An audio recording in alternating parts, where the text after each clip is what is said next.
গুণীজনদেরকে আপনার পুরস্কৃত করছে, সম্মানিত করছে, খুবই ভালো লাগছে।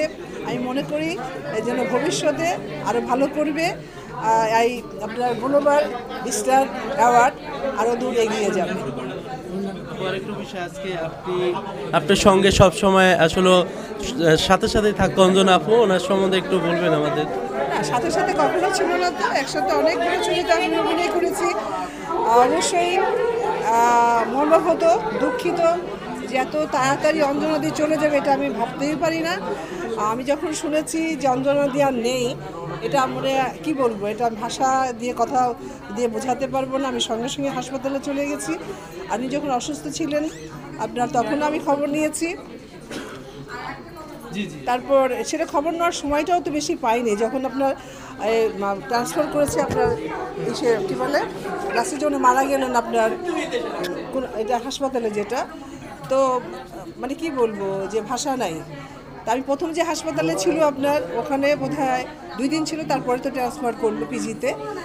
আমি মানে এই 3 দিনই কিন্তু একদম 2বার করে 3বার করে ফোন করেছি। সে ফোনে যোগাযোগ হয়েছে আমাদের যে আন্না, যে হিরোইন ছিল, তার সাথে। তো কি বলবো, একটা ভাষা দিয়ে আমি কথা দিয়ে বোঝাতে পারবো না যে অঞ্জনা দি নাই, এত তাড়াতাড়ি উনি চলে যাবে। হ্যাঁ, সবাইকে যেতে হবে, আপনি আমি পৃথিবীর সবাই যখন আমরা পৃথিবীতে জন্মেছি, মৃত্যু তো অনিবার্য। তবে অঞ্জনা দি হাস্য উজ্জ্বল একটি মানুষ, ওনার মধ্যে সবসময় একটা ছেলেমিপনা ছিল। যে আমি মানে এমন না যে অসুস্থ ছিল অনেক বছর থেকে, অনেক দিন থেকে, তাও না। তবে পরের দিকে যেটা শুনতে পেলাম যে উনি অসুস্থ হয়ে গেছিলেন, যে উনি চলে যাওয়ার হয়তো 10-12 দিন আগে, তবে ঠিকমতো তাকে হাসপাতালে নেওয়া হয়নি। যদি নিত আমার মনে হয় উনি বেঁচে যেতেন।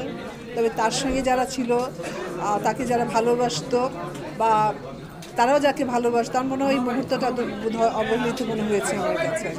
এটা বড় দুঃখজনক। তো অঞ্জনা দি আসলে সশরীরে চলে গেছে, কিন্তু তার বাংলা চলচ্চিত্রে যে কর্ম রেখে গেছে, আমার মনে হয় বাংলা চলচ্চিত্রের প্রেমীরা তাকে মনে রাখবে। সে যেখানে থাকুক, তার আত্মার শান্তি কামনা করি।